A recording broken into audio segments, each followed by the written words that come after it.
Good morning, GDQ. Thank you so much for helping us get to that 100% run of this marathon or this event.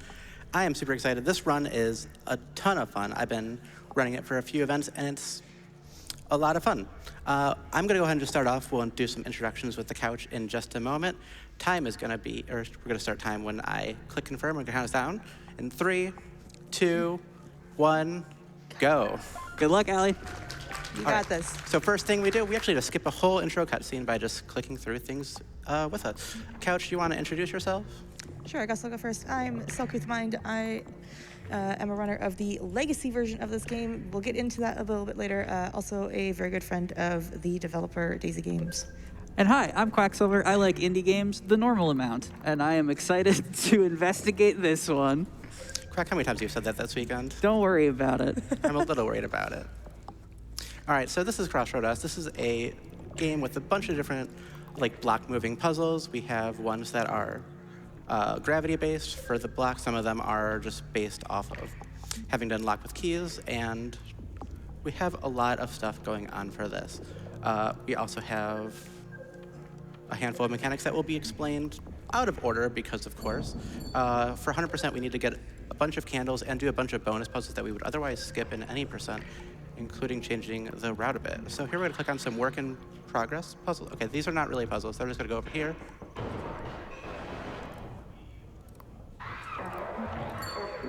We click some candles while we are having them do some dialogue. And we're going to go over here. This blue one's going to grab our mouse and try to make us quit the game, actually. They just don't want us to interact. So we're going to call for help like we would with any operating system. And we're going to go into our fun little maze. Definitely not an old screensaver or anything. And we're getting some help from a nice friend here. It's my favorite legally distinct mascot ever to grace the screen in this or any other OS. Everyone say hi to Clippo. Hi, Clippo. All right, and Clippo is going to let us jump in and get some manual override. Jaidlyn, now would be a great time for a donation. And I certainly have one for you. This $10 from Cyamphibian that says, so excited for the second installment of this event of Allison's Games Done Quick. GLHF for me.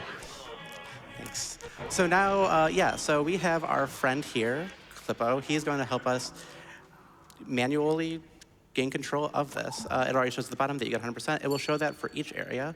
There's a few candles you need to grab, and we have a handful of just little puzzles to do. We're going to be grabbing a lever in a moment, and we're just going to keep grabbing the candles right here. And we're going to be coming back here at one point. So, we're going to be doing some passcodes in a second. You want to talk about that? Yeah, so there will be an area that we're going to get to very shortly where there's a big open area with a bunch of doors, as you can see here. And we have this keypad. We're also going to put in keys that open the doors. There are 6 codes in the 100% run. As you saw, there's a horse first, then a key, then a skull, then an eye, then a spiral, and then an upside-down smiley face. That is correct. And this is going to open up all those doors that you can see around us. And we're going to start in the totally intended 2A. As you do. Why would we start with 1A or anything? That would be weird. So the initial routing of this game actually had it so that you went through the vanilla casual order because we thought certain items were needed in a certain way. We actually found out that you can go through and completely do that. Because when I joined the community, I'm just like, I'm going to reroute this game because why not? And so I did what I could, and we found a lot of time save. We have no backtracking in any area, so we're going to completely clear each area the first time we enter it, which is great. Here's a bunch of puzzle blocks that you have not seen yet. They're kind of self-explanatory, but also will be tutorialized about them later because sequencing. And the important thing is that those key codes that Ali entered opened up all of the potential paths. You're supposed to find them in each individual area. So we are able to route unlike a casual playthrough by simply being speedrunners and knowing how to unlock the levels. Yeah. And so we have just picked up a key fragment. We're going to be picking up 5 of those and using that. That's all of 2A. Going pretty quick. And here's the second key fragment already. We also picked up this flashlight so we can see in here. We actually don't need it for almost anything except for one later puzzle. So unfortunately, fortunately, we could have tried skipping it, but luckily they had one thing that required it. So we don't have to do everything in the dark. Dark rooms are pretty fun sometimes. I just press the reset button. So in this game, you have a reset and a rewind function in case you mess up a puzzle or have to start it over for fail-safes, because certain blocks can get destroyed by these bombs. And so we're just gonna make our way through and keep knocking out these puzzles. These ones specifically involve gravity. Oh, let's do a little candle snipe. And so like the key is like one of those gravity affected blocks. So we're gonna make sure it does not hit any bombs on either side. Once we do that, we just do this. And yeah, these are all like really interesting puzzles. Some of them are easier than others, but we're about to get to a boss fight actually. Each of those work in progress spirits we had at the start is a bit of a boss. Open that lever for later, and here we go. So how the boss fights work is it is essentially the same puzzle every time, just getting more difficult, more elements get added. And I believe, I'm a little rusty, I believe this one has 5 phases? Or is this the one with 4? This one I believe is 4. This one's 4. I believe 2 are 4 and 1 is 5 puzzles. But as you see, sequentially getting harder. Now in phase 3, we've got bombs, which obviously Allie can't destroy those blocks until she's got most of the things unlocked. Now we have teleportation as well. Teleportation and ice can work a little funny sometimes, but it's been cooperative so far this run.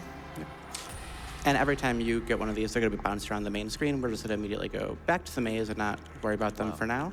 What? I can't believe it. After all these years. Do you feel it? I sure do, Clippo. Bad vibes are weakening. They sure are. Jaidlyn, you got a couple donations for us? I have donations because the bad vibes are certainly weakening. Like this $25 from Ultra Force Forever that says AGDQ in my backyard. I approve. We've also got $25 from Lamanda Delta that says love this event every year. Thanks for all your hard work. All right, so here we're getting dragged into this puzzle by this monster. And there's lots of horse imagery, if you haven't noticed yet.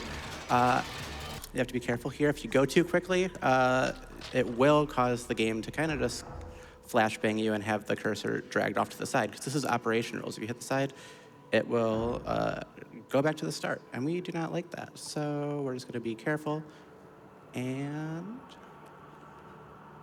there we go. There we go. Good job. first try. All right, and so there's a little bit of talking, a little bit of dialogue. The lore in this game is quite interesting. They want to rest, and we got this horse. That's a weird looking dog. It's a good boy, though. Can he do tricks? Of course, he can flip. Oh. He can also play dead. Allie, does that horse stay there for the entire run? About half of it. Okay. He's just having a nap. It's okay. Okay, he's resting. All right, so here we're finally getting the tutorial for the ice puzzles. You know, just on time. First time we've seen these. And very quickly, actually, we're making our way over to the second boss area already. Again, there's usually that sequential order based off of you're not supposed to know how to do the keypad stuff, and you have to unlock things one at a time. We chose not to do that, so we do things in whatever order is the fastest. This is one of my personal favorite ones. I just love how you have to use all the different elements of the puzzle. And there's always a little hint at the top of each puzzle. That one was called Teamwork, and you had to use the two together. So this is the red boss, and as you can see, that one had potion mechanics. We'll talk about this later. This one also has a speed trick in it, which we're going to see here now. So you're technically supposed to solve it using both of those pushable crates, but instead, Allie's going to rewind. Nice little function there.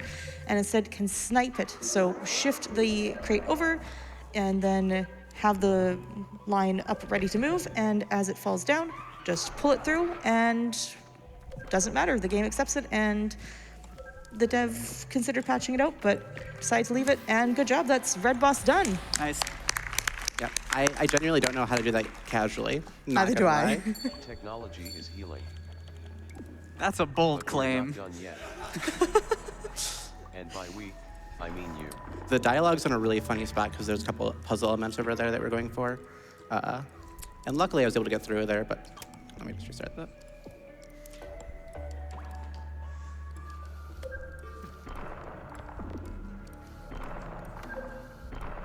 All right, and here we have a little game of catch. We'll see how this goes.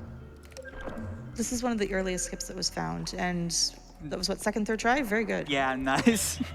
We've watched that juggle happen a couple of times in practice room. It's way harder than you think. All right, here's a very tiny jump scare. It's not going to be bad, but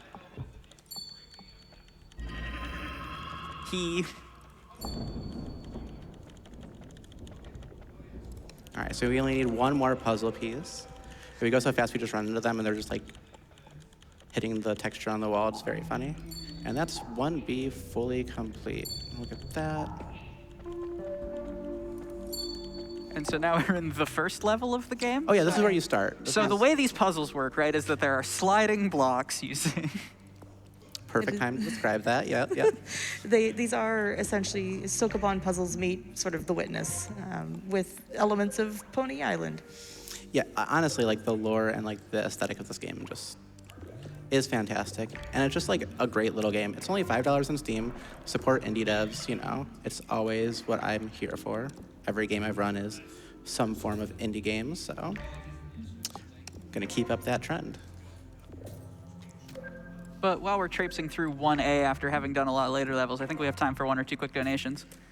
We certainly have those. We have $25 from PH Industries that says, in Germany we say Dankeschön, which means thank you and goes out to everyone who makes this event possible. Donation goes out to the Sonic Language Incentive. So happy to finally be able to donate.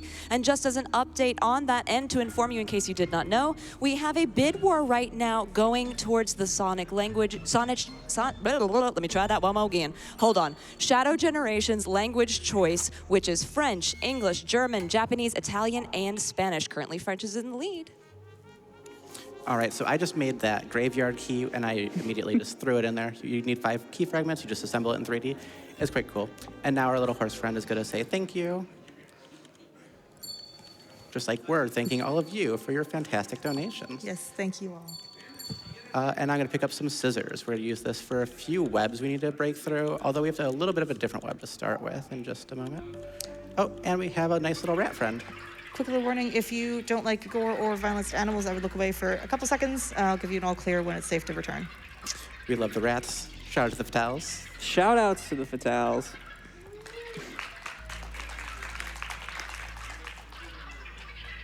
Look, he's helping. He gave us a candle. And you're good to look back. All right. Oh no, not that creepy place. Yep, we are installing the web. It is that creepy place. Thank you, Clippo, our secret extra commentator. So this area used to be really interesting in the legacy version. There was a massive patch which introduced 100%. And in the legacy version, in the speedrun, that phone ringing sound would last for the entire run. And we did it basically first. It was very annoying. So thank you, devs, for fixing that. But also, I kind of miss legacy patch. Yeah, legacy patch versus this patch. The biggest changes are in the layout and later puzzle room, or in, I think, 2B, changes substantially. My biggest thing is you can't change 1 or 2 elements about the game, specifically like the CRT filter is much stronger on the legacy version, and it was not vibing with me, so I started with this one, and it works better for 100% anyway, because it has all the things you need for 100%. Yeah, legacy didn't have it 100%. And so here, yeah, we just have some fun puzzles involving crates and whatnot. We're gonna be using this one here. And, all right, this should be everything for 1A. There we go. Nice, and shout outs to devs for having individual level completions just pop up on screen like that. Makes puzzle games a little bit easier. So this is back out in the opening area. Allison just picked up a map needed for 100% completion, and now we're going to 3A. We're just gonna skate around on the ice. Yep, we got some Pokemon ice puzzle physics going on, and honestly, it's really great for this kind of thing. Here, the whole gimmick in the final section is all going to be based off of chess pieces. So the chess pieces move as they would in normal chess. It's just a little complicated to think about sometimes as you're learning how it works, because it's not a standard, nice grid puzzle board. They're oddly shaped puzzle boards essentially, but everything moves as you expect. Pawns go straight up, they attack sideways, and by attack they can shift things sideways is what I mean. Rooks go sideways and up and down, and bishops go diagonally, knights jump, all those standard things. This puzzle can be a little bit tricky. It is actually, the chess puzzles are really fun but tricky, and it's very easy to accidentally get stuck, but we have a nice little reset button. Yep, and so we're just making our way through here. We gotta brush them along. Puzzle's called Broom. There are also a handful of candles hidden in these puzzles. Not many other sections have that. We got one more lever for one more section that we're gonna be going to.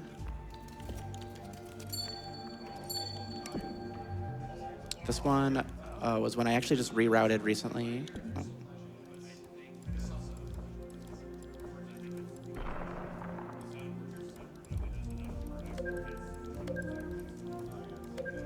Nice.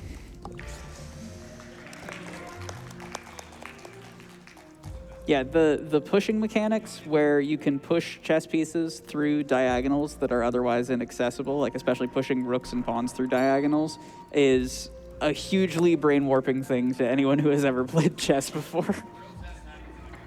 I mean, that's not how you normally play chess, Quack? I would play chess with those rules, TBH.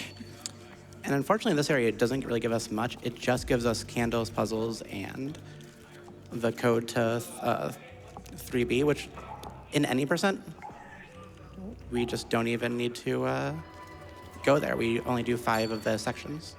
This is most of the addition for 100%. And so here we're finally getting a few more additions with other mechanics. We're going to be mixing up the flasks alongside the chess pieces, and it's going pretty well. Which I don't think we actually explained the flasks. So the flasks, as you complete lines, will drain and eventually break. But if you back the line up, they will refill again, which is really cool and actually a necessary mechanic for some of the puzzles. Yeah, it's a lot of fun. Like, this game has some great puzzle design, and again, I'm doing it really quickly. You're not really paying enough attention to see every single puzzle get solved.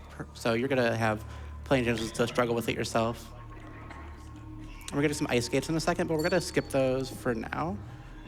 This is another big chess puzzle. Oh, this was one of my favorites. Mm-hmm. The knight moving on disjointed boards entirely is still trippy even now. And we're about to be making it to the last of the 3 bosses. And this one has a gimmick where they have a hand and they will take away your piece after 4 moves. And it is actually necessary to sometimes sacrifice pieces in some of these puzzles. But the devs are fairly generous. It's always solvable, even if it doesn't seem like it. All right, and that is the last of the boss fights, all completed. We're just going to capture that one as well. Please find my friend.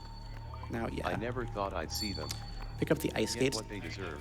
and the ice skates will let us walk Is epic. on the ice. And I have one more candle,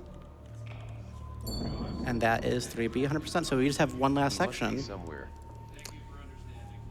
So this is sort of a light maze. As you can see, that sort of creepy spider creature crawling behind Ellie. We have to navigate through, find the different items. Obviously, Ellie knows where everything is, so it's fairly easy. But you cannot get touched by that monster creature, because if you do, well, you have to restart.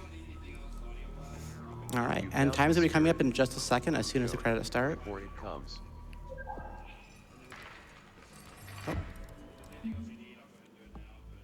Time. All right, and that was Crossroad OS. This is a fantastic little indie game, and I love showing it off at various events. The credits are gonna play. Couch, you got any shout outs? I'm Quack. You can find me on the internet. My horse is still dead. I'm selcouthmind. You can also find me on the internet, but also shout-outs to Daisy Games, one of the devs of this game. Please, please, please, if you love puzzle games, go check them out. They're a phenomenal developer. Yep, making a bunch of games, new ones coming out all the time. And there's this game, which is a $5 game on Steam. Highly recommend. All of their games are $5. Yeah. Even better. But yeah, thank you so much for having me. I had a great time. Again, you can find me on social media and on Twitch under allison8bit. Aside from that, let's go GDQ. I want to see the rest of this event keep going. Have a good one, everybody.